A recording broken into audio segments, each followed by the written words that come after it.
Hey, so remember I said that this week we're going to be dealing with questions, and then I'll be answering them. Some people that sent their questions, those that send by email, I got your emails. Those that send on Facebook.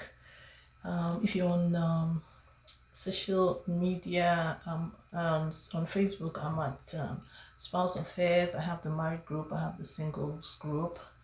Then if you're on Instagram, it's spouse_affairs. Then if you're on YouTube, it's spouse affairs. So my first question was that I got was, when starting a relationship, the first thing what should be the first thing that makes you to decide that this is relationship I'm gonna go for? Is it attraction or is it the will of God? This apparently obviously is for a Christian, you know. So I looked at the question. I was like, okay, I have to, maybe I should say my story then before I, answer that. Okay, so remember that everybody's story is unique to them. Your own story may not be like my own. Your own may not work like my own. So everybody understand that. Just get that right. My story is different from yours, but this is my own story.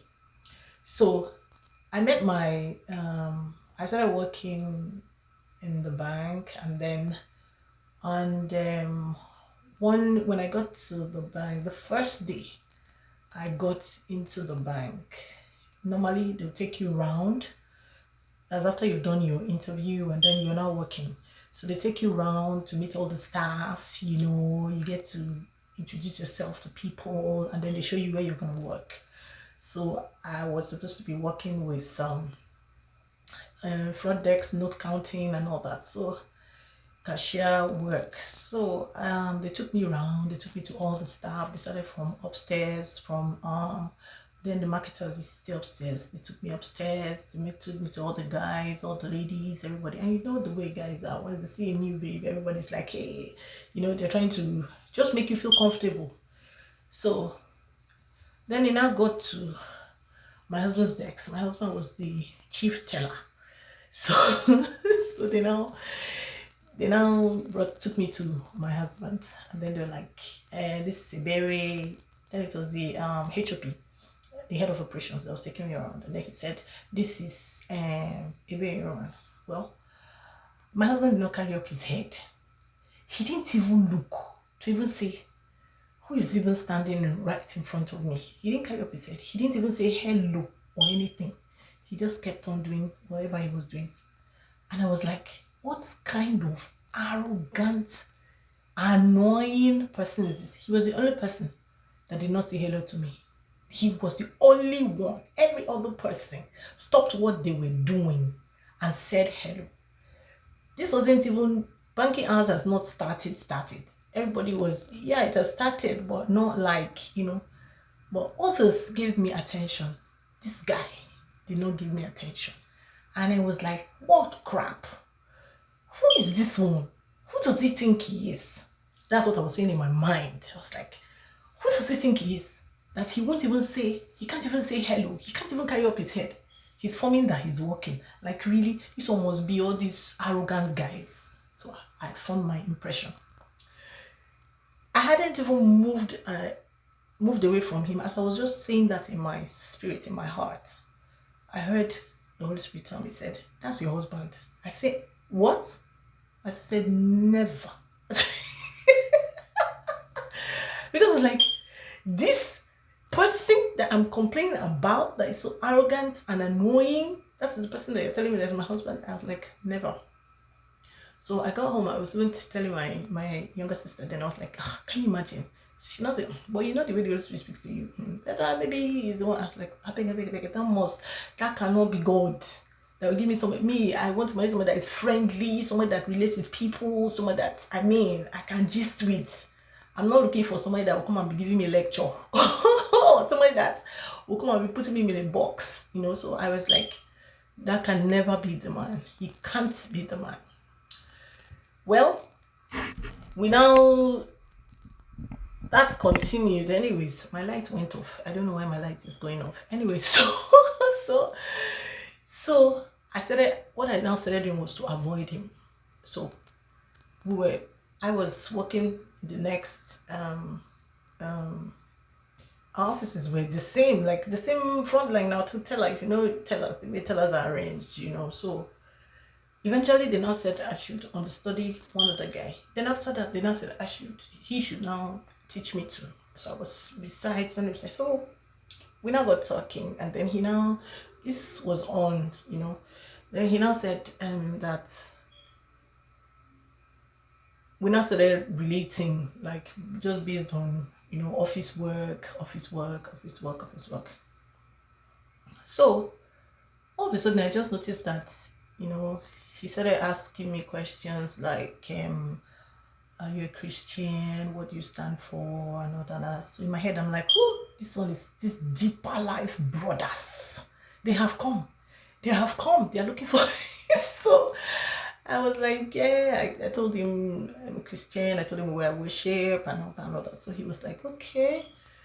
That's so he now told me where he worships. And the church he called, I don't want to call church names. He called church, I was like, you can't be in that church. That was what was in my head. He can't be in that church. These people are very, they're very accommodating, they're friendly, they relate with everyone, So like, why does he have that kind of character? So I thought he was even kidding me until he invited me to his church, and I found out that, oh, really, he actually goes to this church. So, but with time, we now got talking, and then we now started exchanging books. I'm a book lover, book freak. Anyway, so he now started asking he asked for certain books, and I'll give him. When I found out that he too reads, so we now started exchanging books, and that was how, that was it. So, but one of the things I noticed was like, his nose is so flat.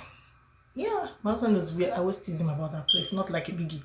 So I said, he said, that even in school, they've mocked him about the nose. They've said all kinds of things about the nose and all that. Anyway, to cut a long story short, we got married. I fell in love with him, and we got married. So I now finally asked him, how did you know that I was the one, He apparently wanted to marry a fair lady, because his sisters are all light-skinned. So he wanted to marry someone that was light-skinned, not a darker melanin like me. So he was looking for that. But he said one day, while I was counting notes in the office there, he just looked at her. This lady is dark, but she's fine. She's actually pretty. So, and he was like, let me get to know her. Who knows? And that was it. So he did not hear, hey, Berry, that's your wife. Or, Mishak, that's your wife. He didn't hear that. He didn't hear that's the will of God. He got to know me. And then he now said, oh, okay, this one suits into what I want. She may not be fair. She's still pretty. And we can relate. So that's it. So my own had to do with, I'm in ministry. So when it comes to ministry, people in ministry, the way God relates with us may kind of look different, but it is still, the truth is that if I had gotten to know this guy and I found out that he was not gelling with what I wanted in my life, with where I was going, with my career, I didn't want anybody in music. So I wanted somebody that was, different career-wise. He had his own career, his own thing. But, so he didn't hear like I heard. He just followed the will of God. The will of God. This will of God thing that people always think that is one spooky God will now speak to you. Oh, hear ye the word of the Lord. It's not every time that he's like that. He's not that spooky. He's living inside of you. Is that how he talks to you like a father? My father doesn't talk to me like that. So the way he speaks to you, this will of God thing, should I go for will of God or should I go for attraction? Why I don't like attraction is because attraction will fade. Attraction changes. This thing that you attracted, attraction has to do with the physical. Attraction has to do with physical. But the will of God is, does this guy align with my Christian values, my Christian walk, with God. That is what has to do with the will of God. Because, people think that, okay, this will of God matter. Once the person is, you don't hear God, they'll be telling you they are praying, they want to hear God. They want to hear God speak. Most of the time, that is, see, God has given you this person. He has the Holy Spirit inside of you. Get to know this person. Get to know this person. That is when you know whether this is the will of God or this is not the will of God.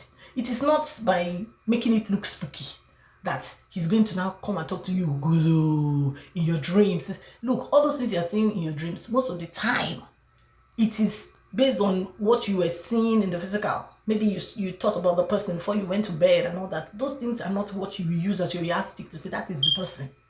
If I think about marriage before I go to sleep, I will see myself wearing a wedding gown when I'm sleeping. So just be cautious about that. Don't think that he may just come. But to answer the question, go with the will of God. Before you start talking about attraction is very deceptive because it's physical. Will of God is spiritual. There's a spiritual connection between two of you.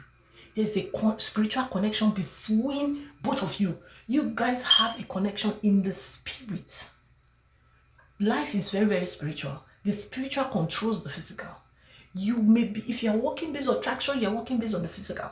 I like him, he's cute. Oh, he's so cute. He's so cute. He speaks like this. His English is quite English. And then you get married and you're like, what is this? Because it's physical. You can be cute in the realm of the spirit, but you can be terrible. You can be terrible. You can be cute in the physical, but in the spiritual, the person is horrible. In the spiritual, the person is horrible. So don't work based on it. But that does not mean that you should not be attracted to this person. My husband was attracted to me. I became attracted to him. The first attraction was not, and people always think that it is just the physical look. There is more to attraction than just the physical look. There is more to it. By the time I relate to it with, this person at my party, this person understand me, gone, this person, all that is all part of attraction. That is part of the attraction. So don't just say, he's cute, he's tall. Sometimes this tall, black, handsome spec that people are always talking about, you get in there and the man is beating you. You get in there, but the main thing that you should be focusing on, you are not focusing on, which is, who is this person? What is inside this container? What is the content? What does he exude? What are his values? What are his standpoint of view? Where is he going? What is pushing him? What is driving him? Is it just because he has a car? He has everything physical. He has a good house. Do you know if he's a narcissist? Do you know if he's after to destroy your life? The devil, remember, does not come wearing black. He comes wearing white.